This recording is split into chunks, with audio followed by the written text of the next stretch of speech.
नमस्कार बच्चों, राष्ट्र की भाषा चैनल पर आप सभी का स्वागत है बच्चों। तो बच्चों, आज की कक्षा में हम एनसीईआरटी पाठ्य पुस्तक रिमझिम से कक्षा 5वीं से पाठ 12 पढ़ने वाले हैं और इसका आज हम अध्ययन करेंगे भाग 1, गुरु और चेला कविता। ये बहुत ही हास्यप्रद कविता है। इसे सोहन लाल द्विवेदी जी ने लिखा है, जिन्हें हम राष्ट्र कवि के नाम से भी जानते हैं बच्चों। तो जब ये कविता आप पढ़ेंगे, इसका अध्ययन करेंगे, तो आपको बहुत हंसी आएगी। यानी तो चलिए शुरू करते हैं ये कविता। गुरु और चेला। तो ये सोहन लाल द्विवेदी जी के बारे में थोड़ा सा है। उनका जन्म 1906 में हुआ, उनकी मृत्यु 29 फरवरी 1988 को हुई और उन्हें उत्तर प्रदेश से थे वो, फतेहपुर जगह से, और उन्हें राष्ट्र कवि के नाम से भी जाना जाता है। ये इनकी कुछ रचनाएं हैं, जिसमें से ये गुरु और चेला। और कक्षा 4 में भी आपने कौन कविता पढ़ी थी, वो भी इनकी लिखी हुई है। नहीं, कौन कविता नहीं है इनकी। ठीक है, तो चलिए आगे पढ़ते हैं। गुरु और चेला। एक थे गुरु, एक थी और था एक चेला, घूमने चले पास में ना था धेला। चले चलते मिली एक नगरी, चमाचम थी सड़कें चमाचम थी डगरी। यानी एक गुरु थे और एक चेला थे, दोनों मिलकर के घूमने के लिए चले। तो उनके पास में एक धेला नहीं था। धेला यानी पैसा या कोई भी मुद्रा। जब वो पहुंचे एक नगरी, एक नगर पहुंचे वो, तो वहां की जो सड़कें थी बच्चों, बहुत ही चमाचम यानी बहुत ही साफ सुथरी थी, बहुत क्लीन थी जिसे आप कहोगे। और जो रास्ते थे, डगरी थी, वो भी बिल्कुल क्लीन, साफ थी। मिली एक ग्वालिन धरे शीश गगरी, गुरु ने कहा तेज ग्वालिन न भगरी। यानी एक ग्वालिन मिली। ग्वालिन जो दूध बेचते हैं बच्चों, उनकी जो पत्नी होती है, उन्हें ग्वालिन कहते हैं, ग्वाला या ग्वालिन। तो उस सर में ऐसे गगरी रख करके वो जा रही थी, तो गुरु ने उससे पूछा, ऐसे मत भाग कर जाओ, बताओ बता कौन नगरी, बता कौन राजा, कि जिसके सुयश का यहाँ बजता बाजा। यानी उसने कहा कि बताओ ये कौन सी नगरी है, ये यहाँ का राजा कौन है, और यहाँ किसकी प्रसिद्धि का नाम लिया जाता है, या किसके नाम से प्रसिद्ध है ये नगरी। और तो फिर ग्वालिन थी, उसने कहा बढ़ के ग्वालिन ने, महाराज पंडित पधारे भले हो यहाँ आज पंडित, यह अंधेरे नगरी अनबूझ राजा, टके शेर भाजी टके शेर खाजा। यानी ग्वालिन ने कहा, महाराज आप यहाँ पधारे हो, आपका बहुत स्वागत है, लेकिन यह अंधेर नगरी के नाम से जानी जाती है, और यहाँ का जो राजा है वो अनबूझ है। अनबूझ का मतलब नादान, ना समझ, बहुत ही सीधा साधा है, इसे कुछ नहीं पता।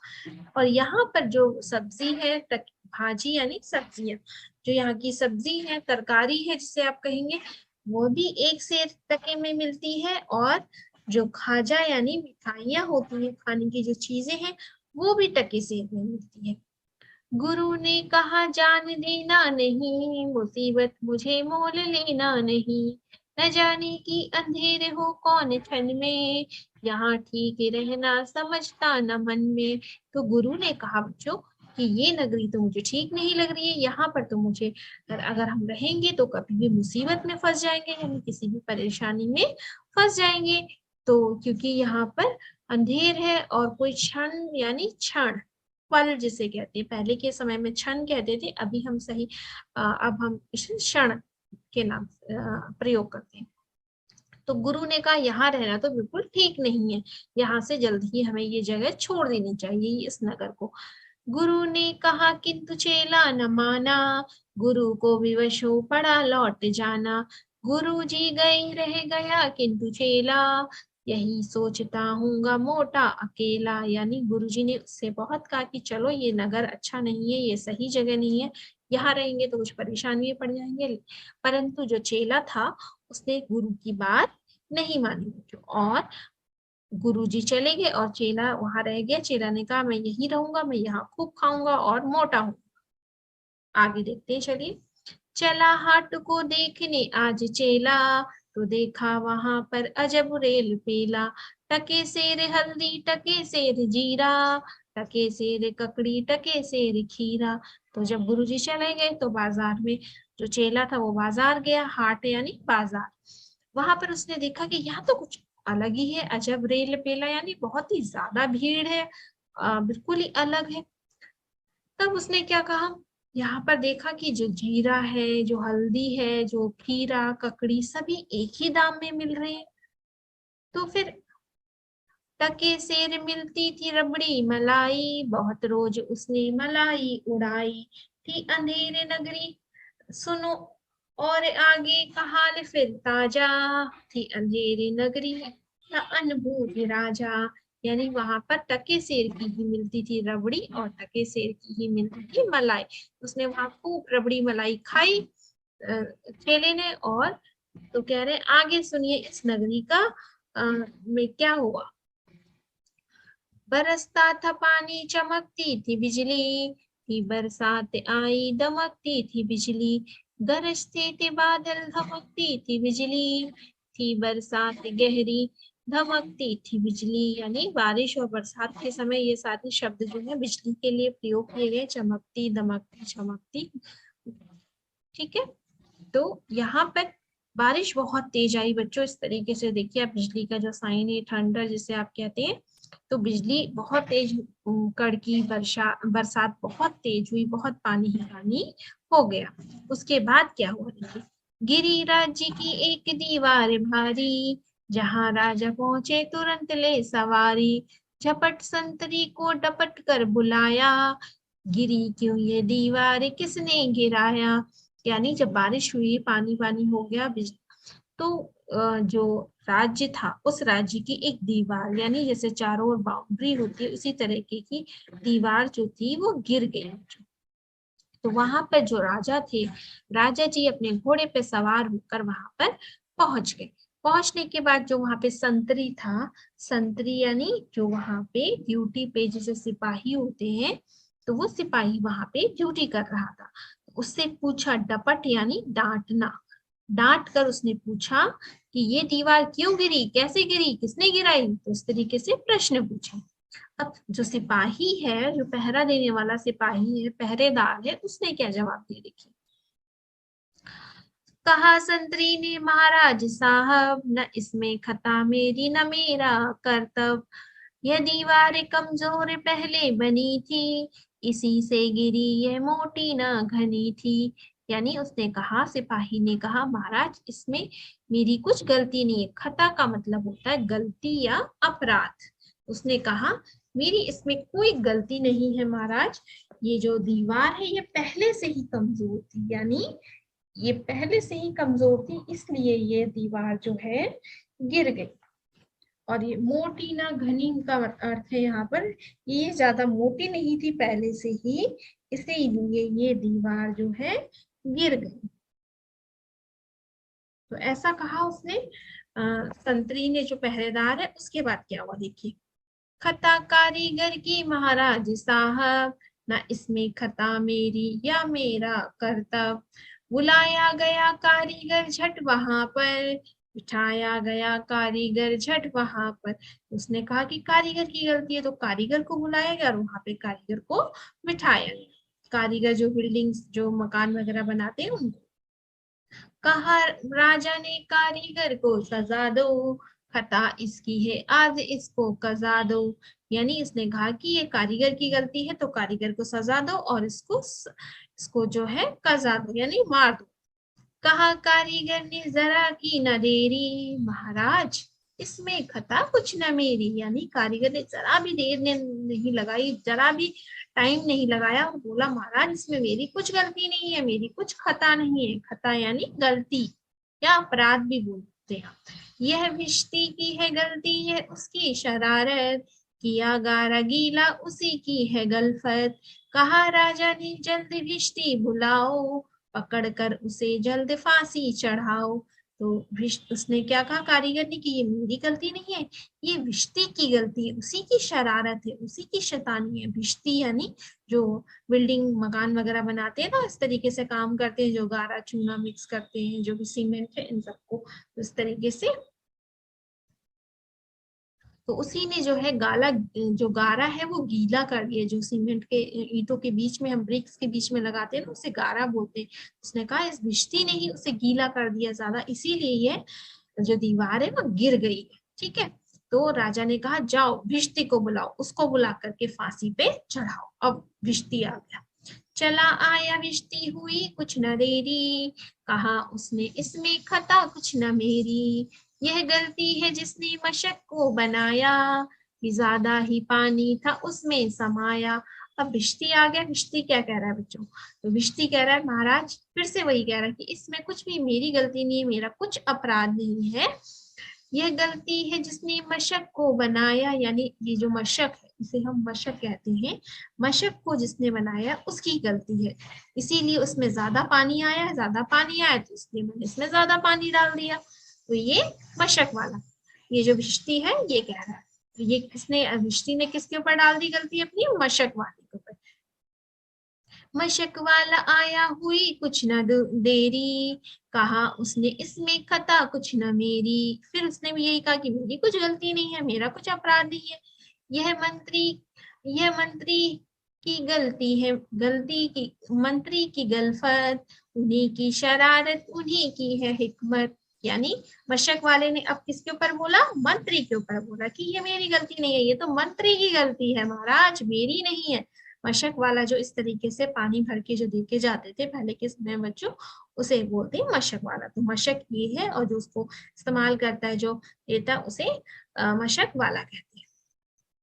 तो आगे देखें, तो उसने कहा कि ये मेरी हिकमत नहीं है, यानी तरकीब ये किसकी है, चतुराई है, जो चाल है ये मंत्री ने खेली है, हिकमत यानी चाल।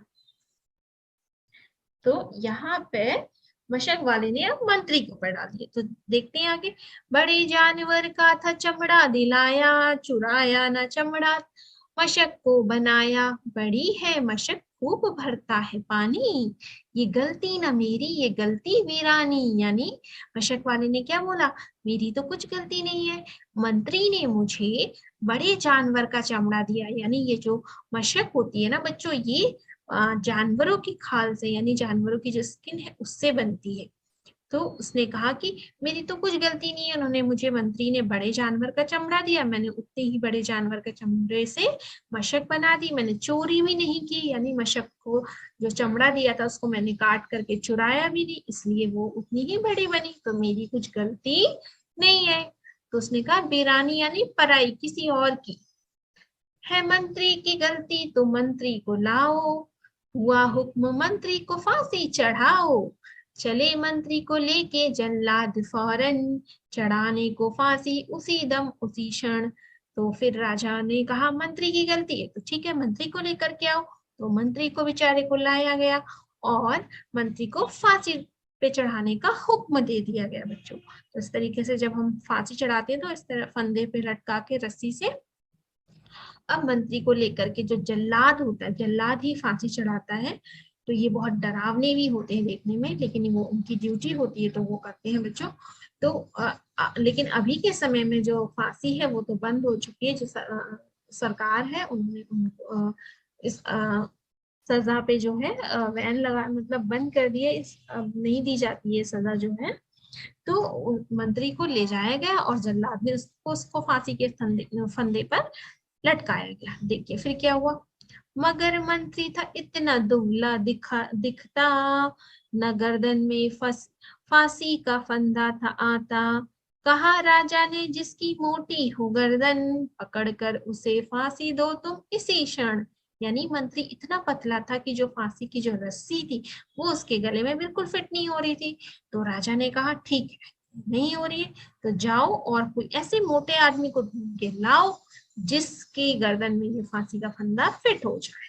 ठीक है, चले संतरी ढूंढने मोटी गर्दन, मिला चेला खाता था हलवा दनादन, कहा संतरी ने चले आप फौरन, महाराज ने भेजा न्योता इसी क्षण।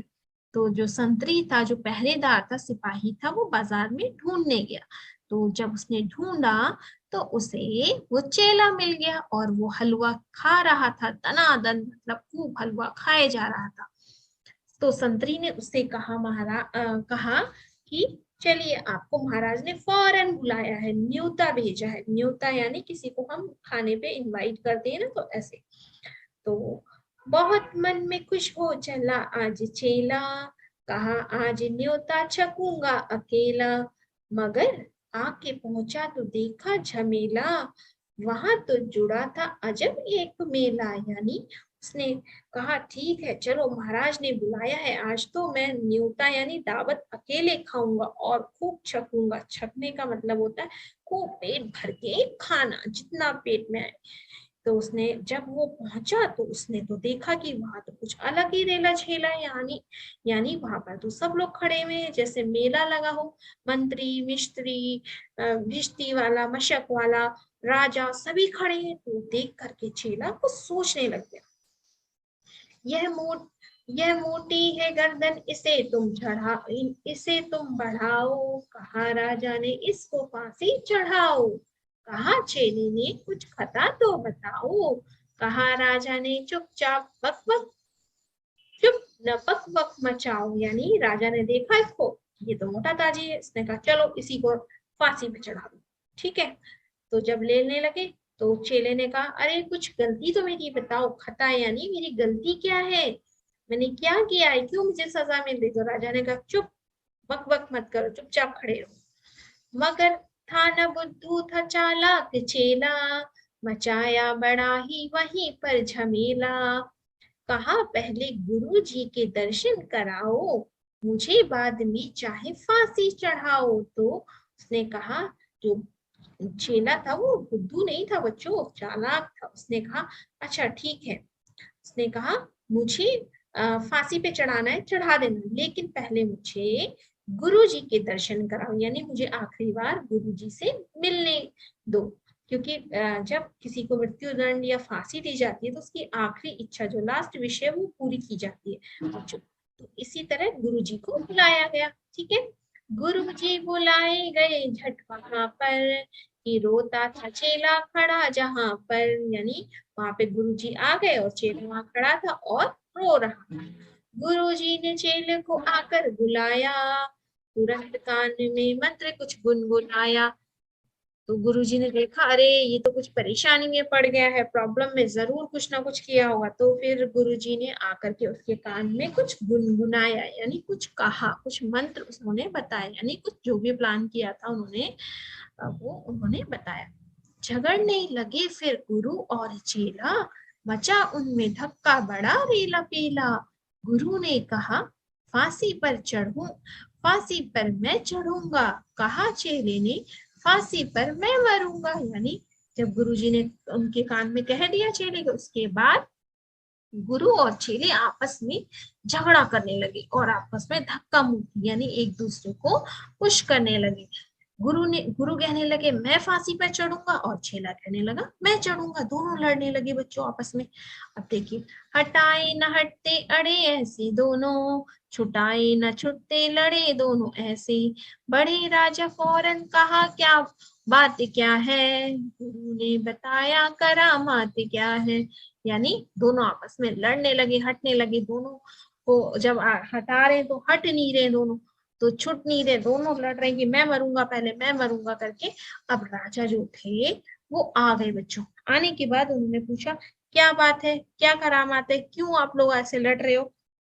तो आगे क्या होता है देखिए, चढ़ेगा जो फांसी महरूत है ऐसी, न ऐसी महरूत बनी बढ़िया जैसी।